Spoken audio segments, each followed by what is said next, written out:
찬송가 49장으로 찬송하겠습니다. 49장 찬송입니다.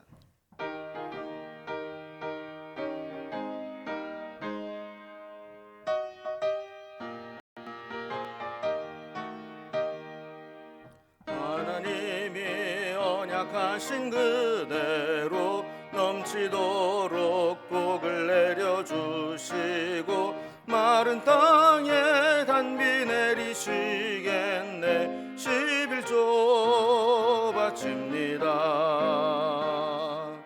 기쁨으로 봉사하며 우리 가진 재물로 11조 바칩니다. 11조 바칩니다. 우리 하나님 내리시는 복 쌓을 곳이 없겠네. 악한 마귀 이겨 찬송 부르고 주의 말씀으로 자유 얻으며 오순절에 성령 단비 되겠네. 11조 바칩니다. 기쁨으로 봉사하며 우리 가진 재물로 11조 바칩니다. 11조 바칩니다. 우리 하나님 내리시는 복 쌓을 곳이 없겠네. 영화로운 날이 시작되어서 이 세상에 전쟁 다시 없으며 성도들과 함께 쉬게 되겠네. 11조 바칩니다. 기쁨으로 봉사하며 우리 가진 재물로 11조 바칩니다. 11조 바칩니다. 우리 하나님 내리시는 복 쌓을 곳이 없겠네. 하나님의 것을 모두 드리고 주님 주신 복을 감사하면서 호산나를 높이 주께 부르리. 11조 바칩니다. 기쁨으로 봉사하며 우리 가진 재물로 11조 바칩니다. 11조 바칩니다. 우리 하나님 내리시는 복 쌓을 곳이 없겠네. 아멘. 오늘 함께 나눌 하나님 말씀은 구약성경 신명기 14장 22절에서 29절까지 말씀입니다. 신명기 14장 22절에서 29절까지 285면에 있습니다. 말씀을 제가 봉독하겠습니다. 너는 마땅히 매년 토지 소산의 11조를 드릴 것이며 네 하나님 여호와 앞 곧 여호와께서 그의 이름을 두시려고 택하신 곳에서 네 곡식과 포도주와 기름의 11조를 먹으며 또 네 소와 양의 처음 난 것을 먹고 네 하나님 여호와 경외하기를 항상 배울 것이니라.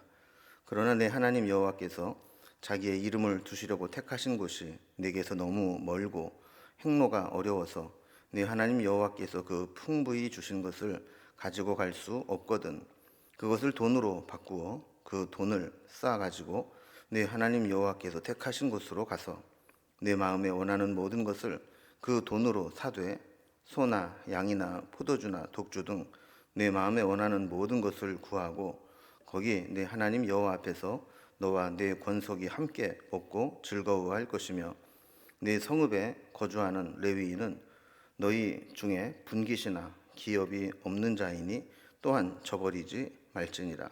매 3년 끝에 그 해 소산의 10분의 1을 다 내어 네 성읍에 저축하여 너희 중에 분깃이나 기업이 없는 레위인과 네 성중에 거류하는 객과 및 고아와 과부들이 와서 먹고 배부르게 하라.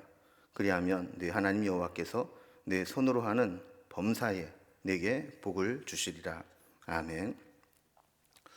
우리가 본문을 읽은 대로 오늘 이제 본문의 내용은 이제 11조에 대한 말씀입니다. 11조는 가나안 땅에 들어가서 하나님의 백성으로 살아가게 되는 이스라엘 백성들에게 뿐만 아니라 또 우리 한국 교회에도 중요한 이슈가 되고 있습니다. 어떤 사람은 11조는 반드시 해야 되는 율법의 기본이라 이렇게 강조하기도 하고, 또 어떤 사람들은 11조는 구약의 율법이고 신약의 은혜의 시대를 사는 우리에게는 폐지되어야 할 옛날 율법이다 이렇게 이야기하기도 합니다. 어떤 것이 옳은 것일까요?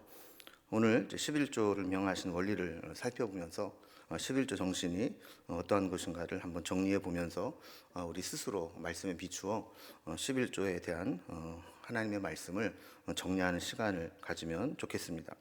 11조는 우리 신앙인의 가장 기본적인 종교적 의무 행위로 말씀하고 있습니다. 성경에는 곳곳에 11조에 대해서 강조한 말씀들이 나오게 되죠. 이미 레위기 27장에서도 11조에 대한 말씀을 하셨고, 또 민수기 18장에도 11조의 말씀이 기록되어 있습니다. 오늘 말씀에 또 기록이 되어 있는데, 오늘 말씀에서는 11조에 대해서 두 번에 걸쳐서 규례를 말씀하고 있는 것을 보게 됩니다. 그래서 매 3년과 6년째에 드리는 이 제2의 11조는 구제를 위해서 사용하도록 또 용도를 정해 놓으신 것들을 보게 되죠.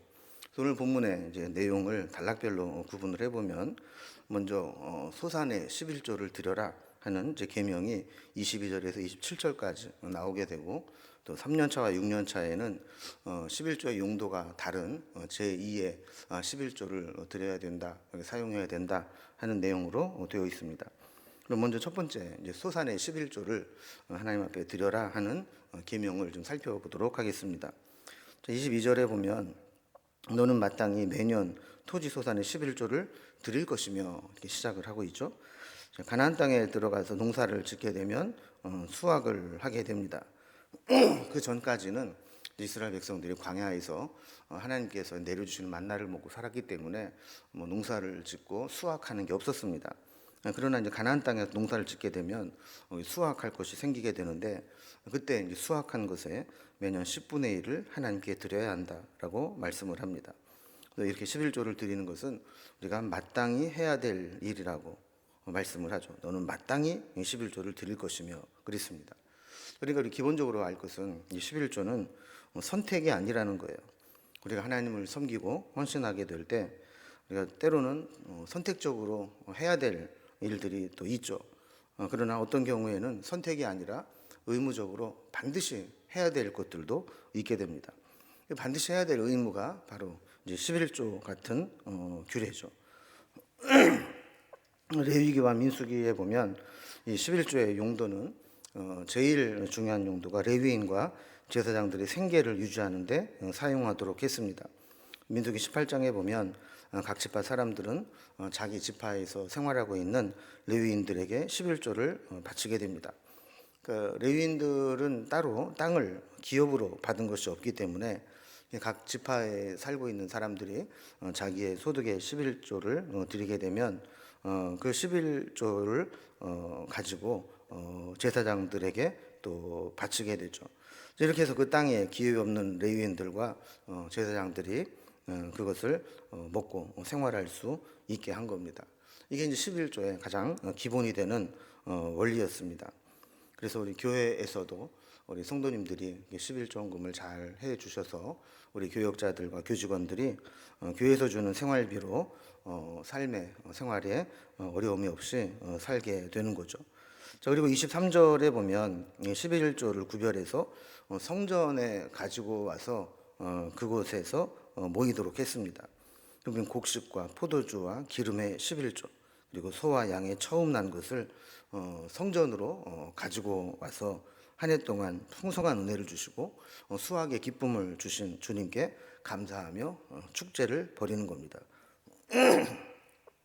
그러니까 11조를 바치고 그냥 끝나는 게 아니고 그걸 가지고 성전에 와서 함께 먹고 또 잔치를 벌이고 축제를 하면서 거기에 모인 가족들과 자녀들에게도 하나님이 우리에게 이렇게 은혜를 베푸셔서 이 많은 것들을 이제 수확하게 되었다. 그래서 감사한 법들을 배우게 하고 하나님 앞에 또 헌금하는 11조 하는 것들을 가르치게 한 거죠. 그래서 하나님의 은혜를 생각하고 감사하며 여호와 경외하기를 배울 것들을 말씀하고 있죠. 우리가 이제 세상적인 계산법으로만 한다면 11조가 부담이 될 수밖에 없고 큰 금액이 될 수밖에 없습니다.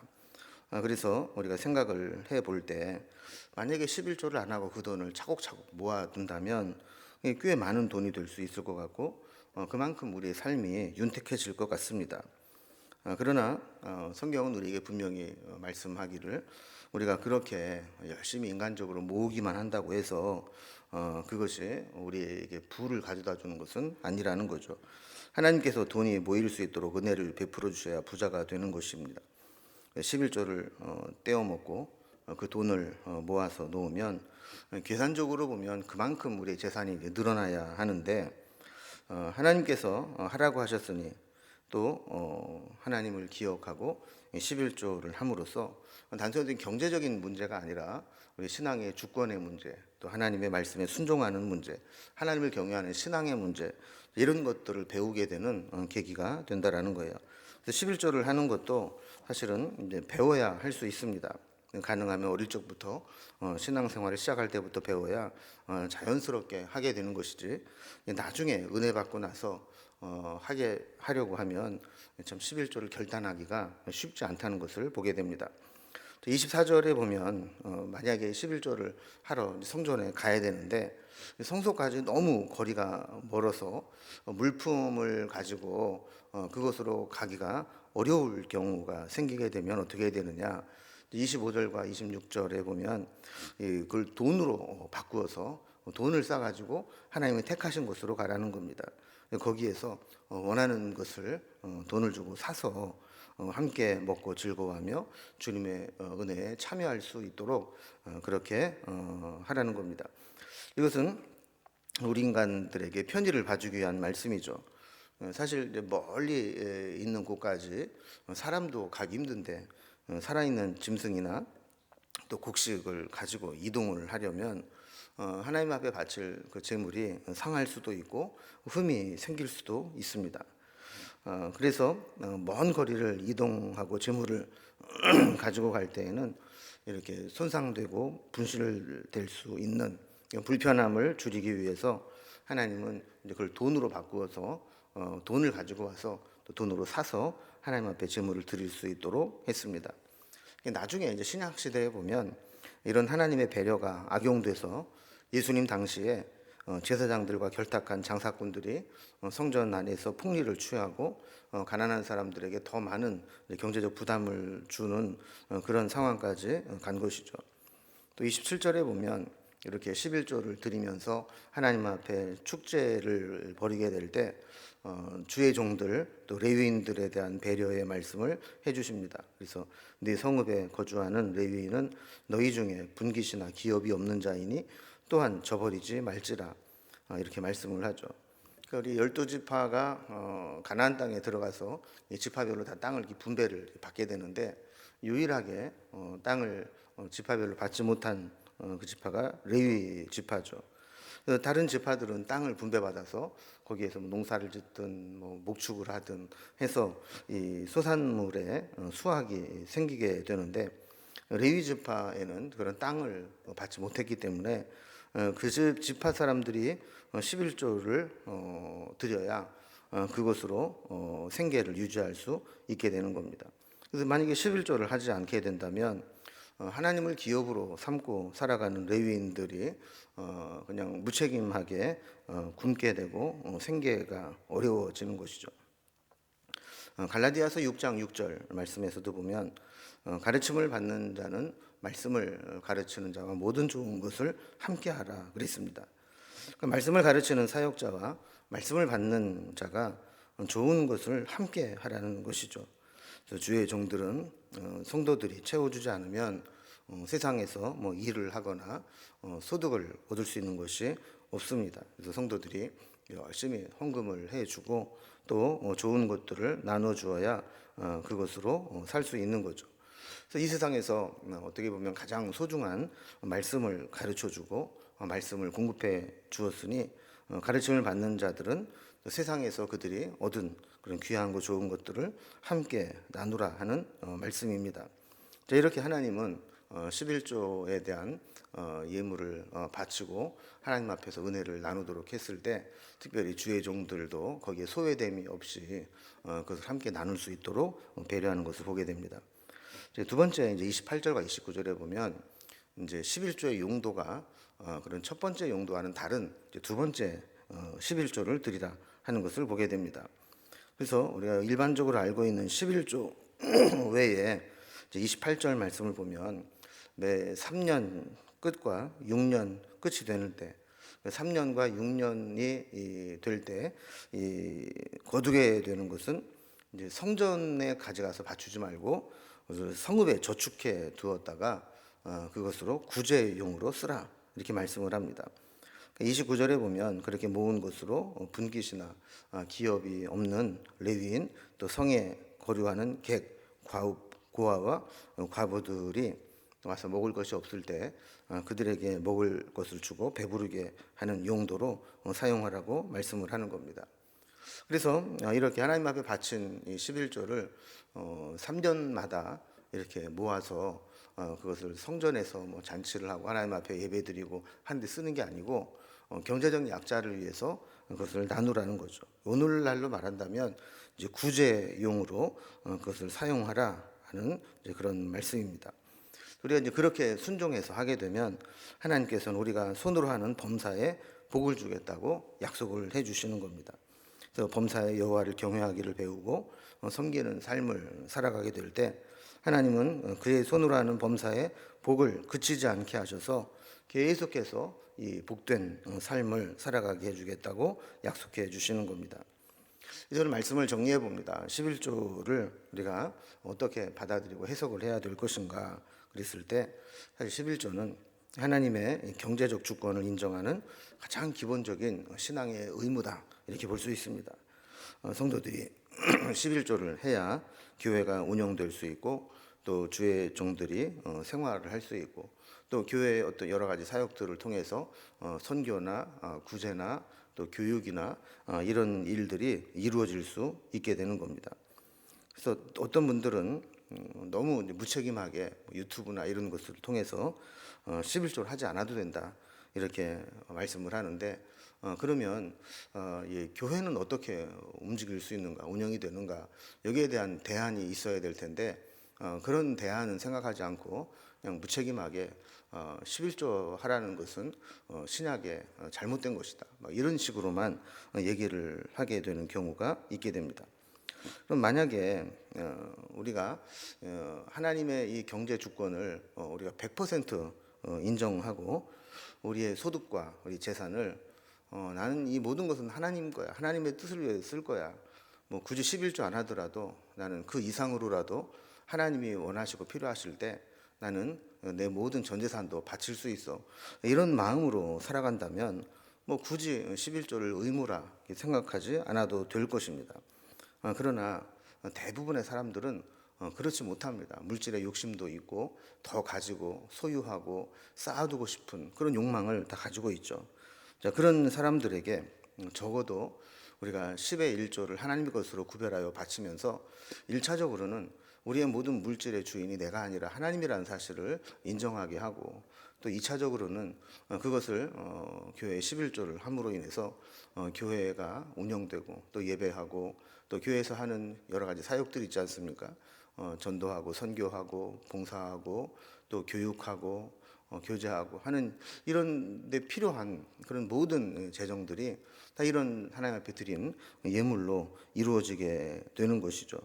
그래서 우리는 교회가 주님의 몸된 교회가 어쨌든 주의 일을 하기 위해서는 필요한 재정들이 있는데 이런 것들이 성도들이 가장 기본적인 11조만 온전히 하게 되더라도 사실 뭐 다른 뭐 목적한 것 특별한 것 안 해도 얼마든지 우리가 하고 싶은 일을 다 할 수 있게 됩니다. 그런데 이 실질적으로 그렇게 안 하니까 교회도 경제적으로 어렵게 되는 것이죠.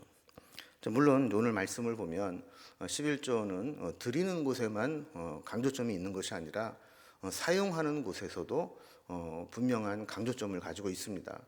성전에서 예배하고 또 제사장들 생계를 유지하는 데도 필요하지만 매 3년마다는 이 경제적 약자에게 구제하도록 쓰임을 못 박아놓고 있는 거죠.